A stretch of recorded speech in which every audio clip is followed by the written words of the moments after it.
Hello Korean friends, I am Shivani and welcome to my channel introverts life. तो कैसे हैं आप सभी लोग। सबसे पहले उन्हें बड़ा वाला थैंक यू जिन्होंने मेरे चैनल को सब्सक्राइब किया है। जिन्होंने नहीं किया है चिल गाइस, आराम से कर देना, कोई जल्दबाजी नहीं है।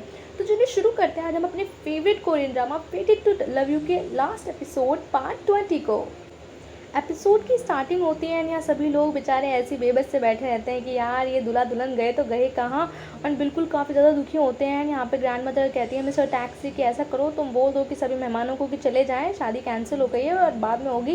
एंड यहाँ सभी काफ़ी ज़्यादा परेशान होते हैं। यहाँ पर जो मिस्टर टैक है वो बोलने ही वाले होते हैं कि जो सेरेमनी है वो कैंसिल हो गई है एंड आप सभी लोगों को घर चले जाना चाहिए। लेकिन तभी एकदम से पीछे से आवाज़ आई है, अरे अभी सेरेमनी तो स्टार्ट भी नहीं हुई तो घर कैसे। एंड ये गुन की आवाज़ होती है एंड दादी काफ़ी ज़्यादा गुस्सा होती हैं एंड वो गुन को डांटने लगती हैं। लेकिन गुन कहता है बाद में डांट लेना दादी, पहले सेरेमनी करते हैं, पहले शादी करते हैं। एंड यहाँ पर फिर से सभी लोग थोड़ा सा खुश हो जाते हैं कि फाइनली ये दोनों वापस आ गए। एंड यहाँ पे शादी की सेरेमनी स्टार्ट होती है एंड यहाँ पर सभी लोग काफ़ी ज़्यादा अटेंटिव्स हो जाते हैं क्योंकि मतलब कितने टाइम बाद अब दोबारा से सभी के लिए एक अच्छा मोमेंट था। एंड यहाँ पे शादी स्टार्ट होने वाली होती है, तभी एकदम से किम योंग की मॉम आ जाती है कि रुको रुको मैं भी आ रही हूँ। एंड यहाँ पर जो बच्ची कुछ खुशी थी, जो मतलब किम योंग को मिस कर रही थी यार, जो परेशान कर रही थी, एंड यहाँ उसकी मॉम होती है एंड उसकी मॉम ने इतना हैवी ड्रेस पहना होता है कि वो गिरने वाली होती हैं।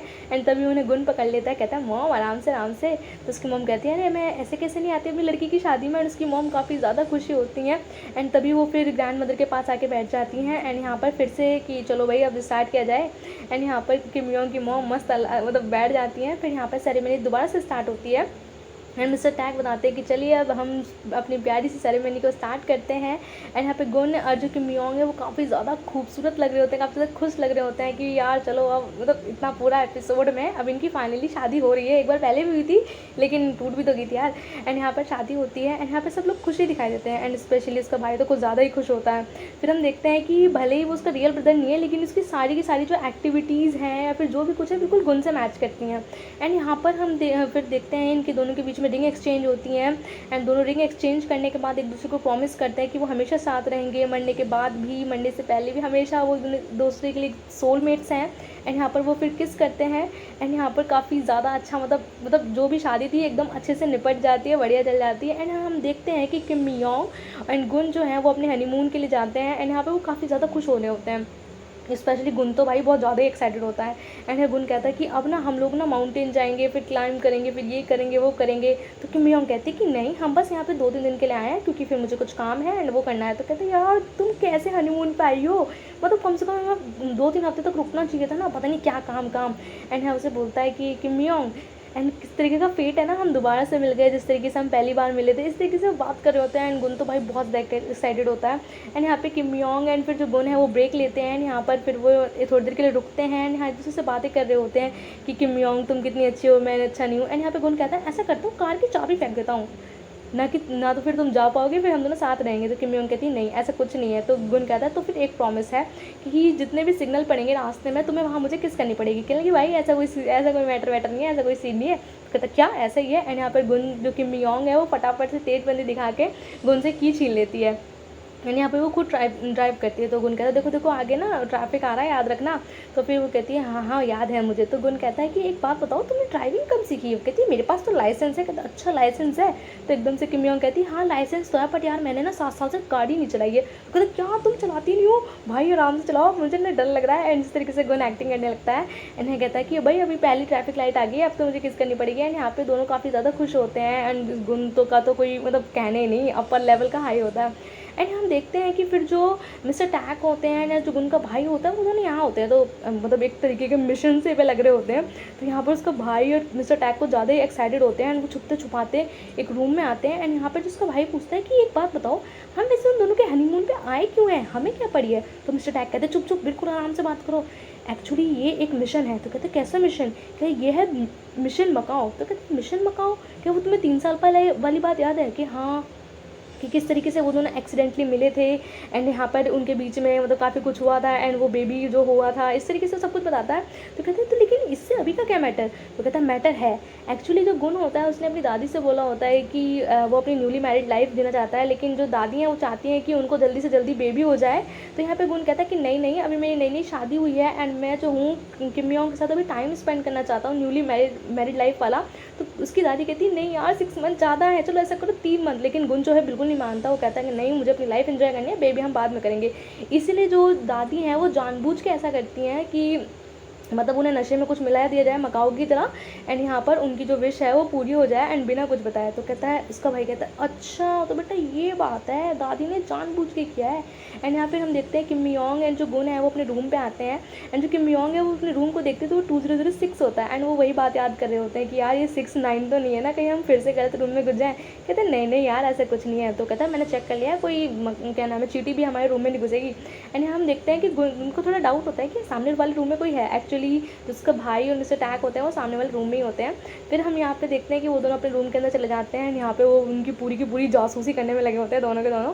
एंड यहाँ किम मियोंग जो है रूम को देखो काफ़ी खुश होती है कि वाह यार कितना अच्छा रूम है। एंड वो कहती है देखो गुन कितना प्यारा ओशन है, कितना प्यारा सी है यहाँ पे। तो कहता है अच्छा तुम क्या सी को देखने आई हो, मुझे नहीं देखने आई हो। कहती है हाँ हाँ तुम्हें भी देखने आई हूँ। एंड गुन कहता है, एंड गुन एक तरीके से काफ़ी ज़्यादा कोजी होने लगता है। तो फिर किम मियोंग कहती है कि अभी रात नहीं हुई है, इस तरीके से कहती है।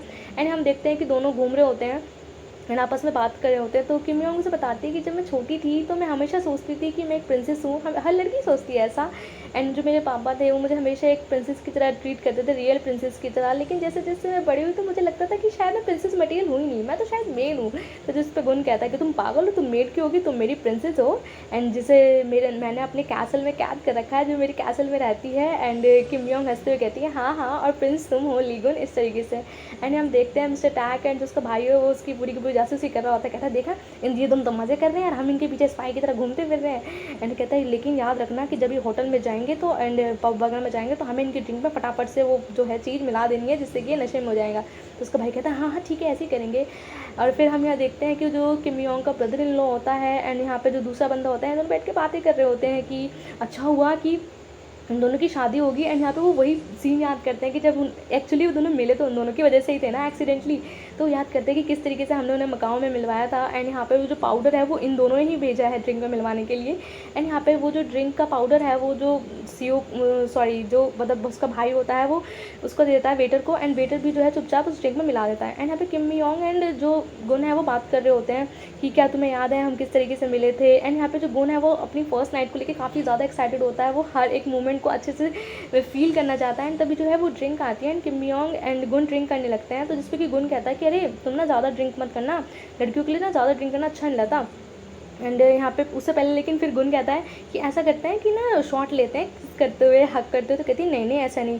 तो गुन कहता है कि नहीं तुमने डैनियल के साथ तो उस दिन ऐसा किया था। तो किम मियोंग कहती है डैनियल के साथ मतलब तुम मेरा पीछा कर रहे थे। तो कहते नहीं नहीं मैं क्यों तुम्हारा पीछा करूँगा, वो तो बस मैंने ऐसे देख लिया था। कि नहीं तुम मेरा पीछा कर रहे थे, तुम कैसे आदमी हो जो मेरा पीछा कर रहे थे। कहता देखो मैं तुम्हारे बारे में फिक्र करता था, मैं तुमसे प्यार करता था इसलिए मैं तुम्हारे पीछे था। कह अच्छा हाँ ज़रूर। तो चलो छोड़ो अब, इस तरीके से उन दोनों की थोड़ी सी बहस होती है एंड वो ड्रिंक करते हैं। तो फिर गुन कहता है तो ज़्यादा ड्रिंक मत करो, अरे लड़कियों के लिए ज़्यादा ड्रिंक अच्छा नहीं रहता, तुम्हें आगे भी बहुत कुछ करना है। कहती यार तुम कैसे आदमी हो, ये एक ही कॉकटेल है सिर्फ, इसमें इतना नहीं होगा, कितने ओल्ड फैशन हो तुम। तो किम मियोंग कहती है तुम ना अपना ऐसा करो सारा काम खुद करो, मैं रूम में जा रही हूँ। तो कहता हाँ हाँ जाओ जाओ मैं भी अभी थोड़ी देर में आ रहा हूँ। एंड इस तरीके से जो किम मियोंग है उसने उसमें नशे की दवाई मिली होती है। तो किम मियोंग जो है वो काफ़ी डैजी सी हो जाती है, उसको नशे से होने लगते हैं काफ़ी ज़्यादा। एंड वो मतलब घूम घूम के चल रही होती है। एंड लेकिन बेचारे धीरे धीरे करते कि यार नहीं रूम मेरा यहाँ है, यहाँ 206699 ढूंढते ढूंढते वो अपने रूम में पहुँच जाती है एंड फाइनली अपने बेड पे लेट जाती है। एंड यही हाल सेम गुन का होता है। गुन को तो भाई जो पेंटिंग्स वगैरह हर जगह माउंटेन्स ही दिख रहे होते हैं। कहता है अच्छा ये भी माउंटेन है, अच्छा ये भी माउंटेन है। एंड वो बहुत ज़्यादा मतलब परेशान सा होता है। एंड ये दोनों बंदे तो भाई बिल्कुल स्पाई की तरह पीछे पीछे मास्क लगाए घूमते रहते हैं। एंड यहाँ पे गुन को ऐसा लगता है जैसे कोई पीछे है, लेकिन कहता है लगता है मुझे डेजा वो हो रहा है। एंड यहाँ पे जो दोनों हैं वो कहते हैं यार मुझे ना हमें इन्हें बिल्कुल रूम तक पहुँचाना है। लेकिन जो गुन है वो 2006 की जगह 2009 पे चला जाता है। एंड यहाँ पे वो दोनों परेशान हो जाते हैं कि अरे यार इस अपने रूम पे जाना है, 2009 पे नहीं। कहता है ये तो मेरा रूम है। एंड यहाँ पे वो दोनों उसको हटाने के लिए आते हैं कि नहीं नहीं आपका रूम ये है। कहता हाँ हाँ मेरा रूम तो ये है। लेकिन एक्चुअली उसको एकदम से शक हो जाता है कि यार ये दोनों कौन है। तो यहाँ पे वो एकदम से उनकी जो चश्मा है वो हटा ही लेता है। यहाँ पे उन पर शक करने वाला होता है, लेकिन तभी बोलता है अच्छा आप लोग माउंटेन क्लाइंबर होंगे। एक्चुअली वो नशे में होता था तो कुछ समझ नहीं आता। एंड यहाँ पे वो हंसते हंसते अपने रूम में चला जाता है एंड उन दोनों को बाय करता है। कहता है चलो यार मिशन सक्सेसफुल, हम दोनों यही तो चाहते थे। एंड यहाँ पे जो गुण है वो नशे में आके अपने बेड पे लेट जाता है एंड यहाँ पर वही सेम सीन रिक्रिएट होता है जो फर्स्ट एपिसोड में हुआ था, मतलब जो उनके साथ मकाओ में हुआ था वही होता है। एंड यहाँ पर दोनों मतलब नशे में होता है, उनको कुछ भी नहीं पता होता। एंड हम दादी को देखते हैं जो कि अपने मतलब जो फैमिली के बड़े लोग थे उनके सामने बात कर रही होती है कि देखो मैं चाहती हूँ कि जो गुण है वो अपनी जो शादी जिससे जिससे मकाओ में होता है ऐसा होना चाहिए, तो प्लीज़ आप उन पर नज़र रखना, सब कुछ अच्छे से हो वगैरह वगैरह से सारी बात करती हैं। एंड यहाँ पर उसकी जो स्टेप मदर है वो आके कहती है कि एक चीज़ और हो जो मतलब अच्छे से सब कुछ हो एंड इस बार उनको ट्विंस होने चाहिए। तो उसकी मॉम कहती है तुम सच में उसकी मॉम ही हो ना, स्टेप मॉम ही हो, मुझे थोड़ा अलग अलग सा लगता है, लग रहा है। तो कहती हाँ मॉम आप ऐसे क्यों बातें कर रहे हो, मतलब एकदम से वो कैसी थी और एकदम से बदल गई। तो कहती हाँ ठीक है, मतलब यानी कि उसकी जो मॉम है अब वो भी काफ़ी अच्छी हो गई हैं एंड मतलब अब उनको गुण से लेके या कोई प्रॉब्लम नहीं है इस तरीके की। फिर हम देखते हैं कि दोनों के बीच में, सास बहू के बीच में बॉन्डिंग भी हो जाती है एंड हम देखते हैं कि दोनों के बीच में जो सेम सीन मकाओ में हुआ था वो यहाँ पर भी हो जाता है। एंड बिल्कुल नशे में रहता है तो उन्हें कुछ पता वता तो होता नहीं है एंड सेम सुबह सुबह हो जाती है। एंड यहाँ पर जब दोनों की आंखें खुलती हैं दोनों पहले चिल्लाते हैं क्योंकि दोनों को कुछ भी याद नहीं हुआ होता कि आखिर रात में हुआ क्या था। वो कहता है यार तुम कब आई यहाँ, तो कहता मुझे भी नहीं पता, क्या तुम सो गई थी। तो कहता है हाँ मैं सो गई थी। एंड यहाँ कहते हैं मकाओ जैसा सीन नहीं लग रहा है, तो कहता है मैं ये वाले सोने की बात नहीं कर रहा। तो यहाँ पे दोनों काफ़ी ज़्यादा परेशान हो जाते हैं लेकिन गुन को काफ़ी गुस्सा आता है कि यार उसकी फर्स्ट नाइट को लेकर जितनी भी एक्सपेक्टेशन थी वो सब खराब हो गई हैं, लेकिन वो समझ नहीं पाता कि ऐसा हुआ क्यों। तो कहती है कि हाँ मुझे भी समझ नहीं आ रहा, लेकिन तुम कब आए कैसे आए, उन्हें बिल्कुल भी बात याद नहीं आती। फिर उन्हें याद आता है कि यार वो कॉकटेल से पहले तो सब कुछ सही था, लेकिन कॉकटेल के बाद बताती है कि मुझे ना थोड़ा डैजी डैजी से लग रहा है। तो गुन को भी लगता है कि हाँ यार मुझे भी ना नशे से हो रहे थे। फिर से याद आता है कि यार उस रात में 2 बंदों से मिला था एंड वो समझ जाता है कि बेटा कोई ना कोई तो 2 बंदे थे जिन्होंने हमें जानबूझ के किया है। एंड यहाँ पर वो सामने वाले रूम में आ जाता है 2009 की, उसको पहले से डाउट होता है कि यार इस रूम में कोई है। एंड यहाँ पर चिल्ला रहा था निकलो निकलो निकलो, लेकिन अंदर से और कोई नहीं, उसका भाई और मिस्टर टैग निकलते हैं एंड यहाँ उन पर वो बहुत ज़्यादा चिल्लाता है एंड दोनों के हाथ ऊपर करके खड़ा कर देता है। यहाँ पे किम योंग कहती है कि अरे यार छोड़ दो ना इन्हें, मतलब कि ये काफ़ी बड़े हैं, बच्चे थोड़ी, तो मैंने ऐसे कैसे ट्रीट कर रहे हो। तो कहता है मैं माफ़ कर दो ना, हमने कौन सा जानबूझ के किया है, ये जो क्या नाम है, तो हमसे दादी ने कहा था, तुमने उन्हें ऐसा क्यों कहा था कि तुम 6 महीने तक मतलब कुछ नहीं करोगे, क्या नहीं करोगे। तो किम योंग कहती है तुमने ऐसा दादी से क्यों कुछ कहा। एंड यहाँ उस पर काफ़ी ज़्यादा गुस्सा करते हैं एंड किम योंग कहती है कि छोड़ो ना आप क्या कर सकते हैं। एंड यहाँ पर जो गुन कहता है कि वैसे तुम कितना गुस्सा क्यों हो रहे हो। तो कहता है कि मेरी तुमने फर्स्ट नाइट ख़राब कर दी है। तो जिसपे कि मिस्टर टैग कहते हैं तो क्या प्रॉब्लम है, अरे तुम फर्स्ट नाइट तो दी, ऐसी ऐसी नाइट तो तुम रोज़ बना सकते हो, अब तो तुम रोज़ ही एक दूसरे के साथ रहोगे। जो सुन के भाई पहले तो गुन को गुस्सा आता है, लेकिन गुन जो कहता है तुम पागल हो ऐसा क्यों कह रहे हो। एंड उसका भाई कहता है हाँ ये बिल्कुल सही आंसर है, तुमने बिल्कुल सही आंसर दिया है। एंड क्या हो गया, एक रात का क्या था, तुम बाकी की नाइट्स को रिमेंबर कर सकते हो। लेकिन यहाँ पे गुन तो कुछ नहीं कहता, गुन तो चुप हो जाता है, लेकिन किम योंग को गुस्सा जाता है, दोनों को मारने लगते हैं कि रुको मैं तुम्हें अभी बताती हूँ। फिर नेक्स्ट सीन में हम डैन को देखते हैं जो कि सियारा की मॉम से मिलता है। एक्चुअली उसे थोड़ा सा जो डाउट था वो क्लियर करना था। एंड यहाँ पे हम देखते हैं कि जो सियारा की जो मॉम है वो यहाँ आई होती हैं, जो डैनियल है उनसे मिलता है। डैनियल वही फ़ोटो सियारा की मॉम को दिखाता है, पूछता है कि जो इस फ़ोटो में सियारा मतलब लड़की है वो कौन है, एक्चुअली वो सियारा ही है क्या। तो उसकी मॉम काफ़ी ध्यान से देखती है, फिर कहती है हाँ ये सियारा ही है। एंड यहाँ पर वो समझ जाता है कि यार कि यही मेरी बहन है, लेकिन फिर भी उसे हल्का फुल्का सा डाउट तो होता ही है। एंड यहाँ पे मतलब यही तो मोमेंट था, उस बंदे को चाहिए था। एंड यहाँ बेचारा डैनियल समझ नहीं पाता कि उसे कैसे रिएक्ट करना चाहिए, तभी वहाँ सियारा आती है। एंड सियारा यहाँ अपनी मॉम से मिलकर बातें करती हैं क्योंकि अब थोड़ा बहुत उसे ही पता चल गया था कि कहीं ना कहीं वो डैनियल की बहन है, लेकिन दोनों के बीच में अभी भी डाउट था कि भाई क्या पता कि कौन हो वो। एंड यहाँ पे सियारा जब अपनी मॉम से बात करती है तो बहुत रो रही होती है। तो सियारा की मॉम कहती है कि क्या तुम इसलिए रो रही हो कि मैं तुम्हारी मॉम नहीं हूँ। कहती नहीं मॉम ऐसी बात नहीं है। तो कहती है लेकिन अभी भी मेरा जो पूरा पूरा राइट है तुम पे, मैंने तुम्हें बड़ा कराया, भले ही मैंने तुम्हें जन्म ना दिया हो, लेकिन मैं अभी तुम्हारी माँ हूँ एंड मैं अच्छा से तुम्हारा अच्छा बुरा समझती हूँ एंड तुम्हें हमेशा खुश रहना है एंड मैं हमेशा तुम्हारी मॉम रहूँगी। तो सियारा जो अपनी मॉम को थैंक यू करती है एंड यहाँ पे हम डैन को देखते हैं जो काफ़ी चुप होता है। फिर हम देखते हैं किम योंग एंड जो गुन है वो अपने हनीमून को एंजॉय कर रहे होते हैं, मस्त घूम रहे होते हैं। तो जो वहाँ पे बंदी होती है वो बताती है कि जो ये आर्टिस्ट है जिन्होंने बनाया है उन्होंने बहुत मेहनत से बनाया है, ये उनकी काफ़ी अच्छी अच्छी चीज़ों में सबसे बेस्ट है एंड शायद दूसरी चीज़ ऐसी बन ही नहीं सकती। तो जिस पे गुन कहता है कि एक्चुअली मैं आपको बताऊं जो मेरी वाइफ भी है ना वो भी ना एक आर्टिस्ट है, बट वो किसी को बताती नहीं है। तो कहती अच्छा, तो बताता है कि ये एली किम है। तो जो बंदी होती है खुश हो जाती है, कहती सच में आप प्लीज़ मुझे ऑटोग्राफ दीजिए ना। एंड यहाँ पे जो बंदी वो तो उसे अच्छा लगता है कि वो एली किम से मिली।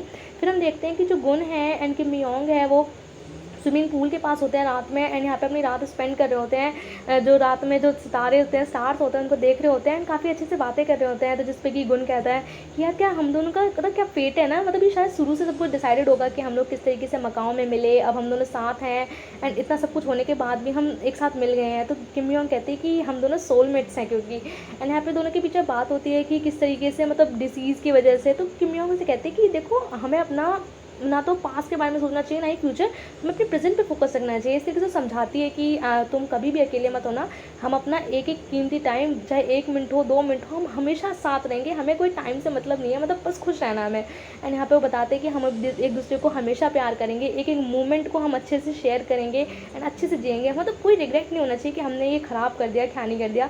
एंड वो एक दूसरे को आई लव यू बोलते हैं, कहते हैं हम हमेशा साथ रहने वाले हैं। एंड यहाँ पे एक दूसरे को काफ़ी प्रोमिस भी करते हैं, स्पेशली जो किम योंग है वो गुन को काफ़ी अच्छे से समझाती है, मतलब उनके बीच में एक अच्छा सा टाइम होता है। यानी हम देखते हैं कि जो फर्स्ट नाइट बेचारा गुन जो है वो मना नहीं पाया था, वो इसको स्पेंड नहीं कर पाया था, मेमोरी क्रिएट नहीं कर पाया था, एंड फाइनली उन दोनों की लाइफ में स्पेशली गुन जो चाह रहा था इतने टाइम से, वो टाइम आ ही जाता है। एंड यहाँ पे इनकी पहली नाइट होती है, एंड उसके बाद जो है मतलब काफ़ी कुछ होता है फिर उसके बाद हम देखते हैं कि सुबह हो जाती है, एंड 1 महीने के बाद का सीन दिखाया जाता है। तो जहाँ पे गुन जो है और जो उसकी दादी हैं वो एक क्लिनिक पे होती हैं, यहाँ पे किम योंग बाहर आती है, तो उसकी दादी पूछती है क्या हुआ, बताओ बताओ बताओ। तो एकदम से किम योंग कहती है मैं प्रेग्नेंट हूँ, एंड दूसरी बात ये कि ट्विंस हैं। एंड ये सुन के तो भाई किम योंग दादी एंड दादी तो स्पेशली, एंड गुन का तो कोई ठिकाना ही नहीं, बहुत ज़्यादा खुश होते हैं कि यार, तो दादी कहती है कि यार चलो सही है, एक ही बार में दो स्ट्राइक, दो बच्चे, इस तरीके से खुश होती हैं। एंड यहाँ पे लेकिन गुन कहता है लेकिन इसका क्या, नए नए मतलब बेबी हो जाएंगे तो मेरी तो न्यूली वेड लाइफ ख़राब होगी। तो दादी तो लेकिन भाई इतनी खुश होती है, तो डांस करने लगती है। एंड हम स्यारा को देखते हैं जो अपने घर की सफाई कर रही होती है, एंड तभी उसे मतलब कि एक मतलब डोर पे पिक कर तो कॉल आती है, तो जिसपे कि उसे और कोई नहीं डैनियल बुलाता है। एंड यहाँ पे डैनियल से मिलने के लिए स्यारा आती है, एंड डैनियल के पास वो आके बैठती है, एंड यहाँ पूछती है कि तुम ये किसको ड्रॉ कर रहे हो। तो वो बताता है कि ये मेरी सिस्टर है एंड ये बहुत ब्यूटीफुल है। एक्चुअली दोनों मिल तो गए थे, लेकिन स्यारा को थोड़ा टाइम चाहिए था, क्योंकि वो एकदम से एक्सेप्ट नहीं कर पा रही थी, एकदम से एक रैंडम बंदा आया और उसका भाई है। तो यहाँ दोनों बातें कर पा रहे थे, तो थैंक यू बोलते हैं कि तुमने मुझे टाइम दिया इस चीज़ को, मतलब थोड़ा सा मेंटली प्रिपेयर होने के लिए कि मेरी लाइफ काफ़ी चेंज हो गई है। मतलब जो डैनियल है वो उसका भाई है, तो जो डैनियल होता है कहता है कि हाँ मैं समझ सकता हूँ कि तुम क्या समझ रहे हो। एक्चुअली अब उनके बीच में क्लियर हो गया था कि हाँ वही उसका भाई है, एंड जो भी प्रॉब्लम थी, जो जो उन्हें डाउट्स थे, वो सब क्लियर होते जा रहे थे। एंड उससे वो पूछते कि तुम्हारी बहन जो है वो मतलब कैसे खोई थी, कैसे नहीं। तो उसे बताता है कि मैं अपनी सिस्टर को आइसक्रीम दिलाने ले गया था, एंड जब तक मैं वापस आया वो वहाँ से चली गई थी, जिसपे कि स्यारा बोलती है कि यानी कि इसमें तुम्हारी गलती है, तुम्हें अपनी सिस्टर को ना छोड़कर ही नहीं जाना चाहिए था। तो कहता है कि काश कि मैं अभी की तरह बड़ा होता तो मैं अपने लंबे लंबे पाँव से अपनी बहन को पहले की तरह पकड़ लेता, लेकिन अब क्या कह सकते हैं। एंड यहाँ पे कि जो स्यारा है वो कहती है कि कोई बात नहीं, अब तुम मुझे आइसक्रीम खिला दो। तो डैनियल कहता है कि हाँ रुको मैं तुम्हारे लिए आइसक्रीम लेके आता हूँ। तो जिस पर कि स्यारा कहती है कि अब भी तुम मुझे ऐसे ही छोड़ के चले जाओगे, अकेले ही जाओगे। तो इस पर डैनियल थोड़ा मुस्कुराता है कि चलो अब मतलब एक तरीके से स्यारा जो है वो पूरी की पूरी प्रिपेयर हो गई है कि हाँ भाई यही मेरा भाई है। एंड यहाँ पे वो कहते हैं कि हमें साथ चलना चाहिए। एंड यहाँ पे हम देखते हैं कि दोनों भाई बहन मतलब मिल चुके हैं। डैनियल को तो बहुत अच्छा लगता है क्योंकि वो बेचारा काफ़ी टाइम से अपनी बहन को ढूंढ रहा था। फिर हमें डायरेक्ट 3 साल बाद का टाइम दिखाया जाता है, जहाँ पे जो गुन है वो डॉक्टर ऑक्टोपस के पास होता है, अपना चेकअप कराने के लिए आया होता है। तो जिस पर डॉक्टर ऑक्टोपस से बताते हैं कि अब तुम्हारी हेल्थ में ना ही कोई ऐसा साइन दिखाई दे रहा है, मतलब अब तुम्हारी हेल्थ बेटर है एंड तुम्हें अब सब कुछ अच्छे से रहना चाहिए। तो जिस पर डॉक्टर ऑक्टोपस कहते हैं कि चलो अब भाई तुम जाओ, मेरा अपॉइंटमेंट है डिनर का। तो जिस पे कि गुन कहता है कि मुझे पता है आप मेरी मदर इन लॉ से मिलने जा रहे हैं। कह रहा नहीं मैं तो बस नॉर्मल डिनर पे जा रहा हूँ। कह रहा हाँ लेकिन मैं ना आपको एक टिप देना चाहता हूँ, पास आइए। एंड यहाँ पे फिर हम नेक्स्ट सीन में देखते हैं कि जो किम योंग की मॉम है वो लिपस्टिक लगा रही होती है, एंड वो रियली में उसकी मॉम के पास ही आए होते हैं उसके रेस्टोरेंट में। एंड यहाँ पे उनका वेलकम करती है, कहती है तो उसका जो मिस्टर ऑक्टोपस होते हैं कहते हैं सॉरी इतना लेट आने के लिए। तो कहती है नहीं आप आइए ना, बैठिए ना। एंड यहाँ पे भाई उसकी मॉम इतने मज़े में उसको वेलकम करती है, कहती है आप बताइए आप क्या खाएंगे। तो कहती है मैं आपके लिए सिसम बॉन लाऊं। तो इस तरीके से वो डिश का नाम था। तो कहती है हाँ। एंड तभी यहाँ पे जो डॉक्टर ऑक्टोपस हैं वो उसको सिसम बॉम लेडी के नाम से बुलाते हैं। तो एकदम से भाई उसकी मॉम काफ़ी ज़्यादा शर्मा जाती हैं। तो कहती है क्या आपने मुझे क्या कहा। तो कहता है हाँ। तो फिर वो बोलता है कि मुझे गुन ने कहा था ऐसा कहने के लिए। तो उसकी मॉम काफ़ी ज़्यादा खुश हो जाती हैं। तो कहता है कि कल क्या आप मेरे साथ मूवी पे चलेंगी। तो उसकी मॉम थोड़ा सा एटीट्यूड दिखाने के लिए कल तो नहीं हो पाएगा। तो कहता है ओ सॉरी मैंने तो ऐसे ही पूछ लिया था, मुझे माफ़ कर दीजिए। तो उससे लगता है कि अरे यार ये पागल है क्या, एक बार में मतलब नो बोल रहा था। कहती अच्छा चलो मैं चल सकती हूँ, मैं देख सकती हूँ। एंड यहाँ पे डॉक्टर ऑक्टोपस और इसकी मॉम का अलग ही सीन चल रहा है, दोनों बहुत ज़्यादा खुश होते हैं। एंड यहाँ पे जो उसकी फैमिली होती है वो बाहर से देख रही होती है एंड कहती है यार ये डॉक्टर ऑक्टोपस और मॉम के बीच में चल क्या रहा है, ये एज कुछ ज़्यादा नहीं है क्या। तो यहाँ पे वो दूसरा बंदा कहता है कि यार प्यार की क्या एज होती है। एंड उनकी मॉम इशारे से बोल रही होती है कि चलो निकलो यहाँ से, जाओ यहाँ से। एंड वो लोग फिर तीनों जो चारों होते हैं नीचे छुप जाते हैं, कहते हैं यार चलो कोई बात नहीं, सोलमेट्स मिलने की कोई एज थोड़ी होती है। एंड यहाँ पे जो उसकी बहन वगैरह होती है वो उससे दूसरी बहन से बोलती है कि यार तुम्हें भी ना अब बात करनी चाहिए मिस्टर टैग से, वो भी तो तुम्हें मतलब बिल्कुल टाइम नहीं दे पाते। तो कहती है हाँ उनके पास टाइम ही नहीं है, मैं करूँगी। एंड हम देखते हैं दूसरे सीन में कि जो मिस्टर टैग हैं वो बस तो फ्लोर पे डांस कर रहे हैं और भाई बहुत स्पीड में कर रहे हैं। तो यहाँ पर जो बंदी आती है वो बोलती है कि आप तो बड़ा अच्छा डांस करते हैं, आपको ना आप तो बहुत अच्छा है और आपको तो ना एक उसमें पार्टिसिपेट करना चाहिए कॉम्पिटिशन में नेक्स्ट ईयर। वो कहता है हाँ हाँ मैं सोच तो रहा हूँ। एंड वो तभी उससे बोलती है कि आपको ना मैं ना लेजेंडरी डांसर से मिलवाती हूँ। कहता है हाँ हाँ मैं मिलना चाहता हूँ। एंड हाँ वो जो मिस्टर टैग है वो बहुत ज़्यादा खुश होते हैं, बहुत ज़्यादा कि आज वो लेजेंडरी डांसर मिस्टर चार्ल्स से मिलेंगे। एंड यहाँ पर जब वो देखते हैं कि वो मिस्टर चार्ल्स और कोई नहीं वो एडवोकेट है। कहते हैं एडवोकेट आप? तो कहता है oh don't call me advocate, I am mister Charles. तो कहते हैं अरे लेकिन आप यहाँ पे लॉयर, आप क्या कर रहे हैं। कहते हैं यार लाइफ में कब तक बोरिंग काम करते रहेंगे, हमें अपना पैशन भी फॉलो करना चाहिए। एंड चलो ये फालतू की बातें बंद करते हैं, जो बातें हैं वो हम डांस से करते हैं। एंड यहाँ पर फिर तीनों जो है वो मस्त डांस करना शुरू कर देते हैं। फिर हम देखते हैं जो डैनियल है वो यहाँ पर सियारा को लेने आया होता है, उसके स्कूल के बाहर होता है। एंड तभी सियारा को उसकी ही मतलब कि जिस क्लास में पढ़ाती है उसका एक मतलब लड़का होता है, वो उसको प्रपोज करता है। वो काफ़ी ज़्यादा छोटा होता है, उसका स्टूडेंट होता है। एंड जब उसे प्रपोज करा होता है तो सियारा से कहती है चलो जाओ अब तुम अब अपने काम वाम करो, क्या कर रहे हो। एंड तभी वहाँ पर डैनियल आता है, कहता है ये कौन है। तो उसे बताती है ये मेरा स्टूडेंट है। तो कहता है कि तुम कौन हो भाई, वो फुल पॉजिटिव होता है उसका स्टूडेंट। तो कहता है कि तो जिस पे कि डैनियल कहता है कि जो सबसे ज़्यादा मतलब जिस इंसान को मैं प्यार करता हूँ वो सियारा है, मैं वो हूँ। एंड सियारा भी यही आंसर देती है कि हाँ इससे मतलब दुनिया में मैं सबसे ज़्यादा प्यार ना इन्हीं करती हूँ, इस तरीके से बोलती है। एंड यहाँ पे जो उसका स्टूडेंट होता है वो कहता है नहीं मैं तुम्हारा ना पीछा नहीं छोड़ूंगा, मैं हमेशा साथ रहूँगा, हमेशा ट्राई करूँगा। एंड वहाँ से गुस्से में चला जाता है। तो जिस पर डैनियल कहता है वैसे नहीं तुमसे प्यार बहुत करता है। तो कहती है हाँ मैं इतनी फेमस हूँ, मैं क्या कहूँ, मैं इतनी सुंदर हूँ। फिर हम यह देखते हैं कि जो गुन का भाई होता है वो अपनी मॉम के साथ यहाँ पे अपनी गर्लफ्रेंड के लिए मिलवाने के लिए आया होता है। फाइनली वो दोनों आज मतलब कि मिलने वाले होते हैं। तो उसकी मॉम कहती है कि देखो मैं मिलने तो आ गई हूँ लेकिन मैं शादी के लिए ना हाँ वाह नहीं करूँगी, याद रखना। अब वैसे भी कुछ मतलब प्यार प्यार से क्या होता है। तो उसका भाई बोलता है कि मॉम लेकिन वो मेरी सोलमेट है। एंड हम देखते हैं कि उसकी जो गर्लफ्रेंड है वो अपने फादर के साथ आती है। एंड यहाँ पर वो फादर से आके हेलो बोलती है। एंड यहाँ पे दो चारों की मीटिंग होती है एंड फिर बैठते हैं। तो जो उसका फादर होता है वो बोलता है कि आपको खाना कुछ ऑर्डर करना चाहिए। कहती नहीं नहीं आप ऑर्डर करिए। तो बोलते हैं नहीं आप ऑर्डर करिए और बताइए कि हमारे होटल का खाना कैसा है। तो कहती है आपके होटल का। तो यहाँ पे वो समझ नहीं पाती। तो कहता हाँ ये हमारा होटल है। एंड यहाँ पर एक तरीके से ये बात पता चलती है कि जो इसकी गर्लफ्रेंड है वो अमीर है लेकिन वो बताती नहीं है। एंड यहाँ पर तभी जो है वो दादी आ जाती हैं। एंड दादी एंड उसकी जो फादर होते हैं वो एक दूसरे को जानते, कहते हैं अरे आइए आइए बैठिए। एंड यहाँ पे जो कि उसकी माँ होती है यानी स्टेप मॉम वो कहती हैं आप अगर आने वाली थी तो हमें बताना चाहिए था। तो जिस पर दादी कहती हैं अरे क्या बात कर रही हो, आज हमारे लड़के की मतलब की शादी की बात हो रही तो क्या मैं नहीं आती। यहाँ पे उसकी मॉम को काफ़ी अच्छा लगता है। एंड यहाँ पे जब उसकी मॉम को पता चल जाता है कि भाई मतलब इतनी अमीर बंदा मतलब जो मेरी बहू है वो इतनी अमीर बाप की लड़की है, तो कहाँ तो वो हाँ नहीं करने वाली थी और एकदम छुट्टी बोलती है अच्छा बताइए शादी की डेट कब फिक्स करनी है। एंड यहाँ पे मतलब उनका भी सेट हो जाता है। फिर हम यहाँ देखते हैं कि जो किम्मी योंग एंड गुन है फाइनली उनके जो बेबी है वो बड़े हो चुके हैं, 3-3 साल के हो चुके हैं। वो दोनों काफ़ी ज़्यादा खुश होते हैं। एंड यहाँ वो एक पिकनिक पे आए होते हैं। तो जिस पे कि गुन कहता है कि मैं अपने बच्चों को ना खाना वाना सब कुछ खिलाऊंगा, तुम अपना काम करो। एंड यहाँ पे बहुत ज़्यादा गुन तो काफ़ी खुश होता है क्योंकि एकदम से जो उसकी लाइफ वो काफ़ी स्मूथली चल रही होती है। एंड यहाँ अपने बच्चों से कहता है कि चलो मैं ना तुम्हें ना स्टोरी सुनाता हूँ, चलो हाई फाई दो। एंड इस तरीके से वो ना स्टोरी सुनाना स्टार्ट करता है। कहता है देखो और चुपचाप सुनना मेरी स्टोरी एंड बिल्कुल भी नहीं बोलना। एंड हाँ देखो चुपचाप बिल्कुल। एंड यहाँ पे जो गुन है वो काफ़ी खुश होता है। वो कहता है कि पता है एक बार की बात है, एक ना प्रिंसेस हुआ करती थी एंड वो आयरलैंड पर रहती थी। वो प्रिंसेस ना बिल्कुल ना एक बड़ा सा चश्मा लगाती थी तुम्हारी मॉम की तरह। एंड यहाँ पे किम योंग समझ जाती है कि लगता है ये मेरी स्टोरी सुना रहा है। एंड यहाँ पे वो बताता है कि जो तुम्हारी क्या नाम है जो हमारी प्रिंसेस थी वो बड़ा बड़ा चश्मा लगाती थी एंड बिल्कुल पढ़ने में अच्छी नहीं थी। एंड फिर वो एकदम से बिल्कुल ऐसी थी कि कोई भी उसे काम बताया तो सबका काम कर देती थी, किसी को मना नहीं कर देती थी। और एक बार उसको एक्सीडेंटली जो है वो प्रिंस मिला एंड उनके प्रिंस में मतलब आपस में उन्हें प्यार हुआ, किस तरीके से उनकी लाइफ चेंज हुई, प्रिंस उसको कितना प्यार करता था एंड जो हमारी प्रिंसेस थी वो उसे कितना प्यार करती थी।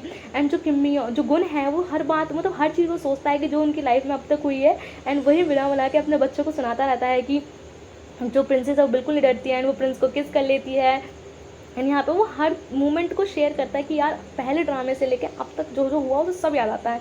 एंड यहाँ पे वो कहता है कि and finally Prince and princess की शादी हो जाती है, फिर उनके ट्विंस भी होते हैं एंड वो हमेशा फॉरएवर एवर साथ रहते हैं। जिसको सुन के किम यंग को बहुत अच्छा लगता है कि मतलब एक तरीके से जो गुन ने है उसे उसी की स्टोरी सुनाई है एंड यहाँ पे उनके बच्चे जो हैं वो खेलने लगते हैं। तो किम यंग उसे थैंक यू कहती है कि तो फिर उस पर गुन कहता है कि क्या तुम्हें कभी रिग्रेट नहीं हुआ कि तुमने मुझसे शादी की? तो कहती है मुझे क्यों रिग्रेट होगा, बल्कि मैं तो बहुत खुश हूँ एंड मैं हमेशा तुम्हें प्यार करूँगी। एंड वो दोनों एक दूसरे को आई लव यू बोलते हैं एंड यहाँ पे प्यार से मतलब उनके बीच में मतलब देख के लगता है कि भाई बहुत अच्छी लाइफ चल रही है एंड दोनों एक दूसरे को किस करते हैं। एंड यहाँ पर मतलब कि बहुत ज़्यादा खुश होता है। फिर वो अपने बच्चों को बुलाते हैं कि भागो मत, हमारे साथ खेलो। एंड इस तरीके से ये ड्रामा जो है किम यंग एंड गुन का हैप्पीली एंड हो जाता है। बिल्कुल हैप्पी एंडिंग है, सभी लोग बहुत खुश होते हैं एंड मुझे इस ड्रामे को देख के बहुत ज़्यादा अच्छा लगा। सो गाइज़, अगर आपको भी ये ड्रामा अच्छा लगा हो तो प्लीज़ कमेंट में ज़रूर बताना एंड लाइक करना एंड प्लीज़ ये बताना कि अब मुझे नेक्स्ट ड्रामा कौन सा बनाना चाहिए। And thank you for watching and bye bye.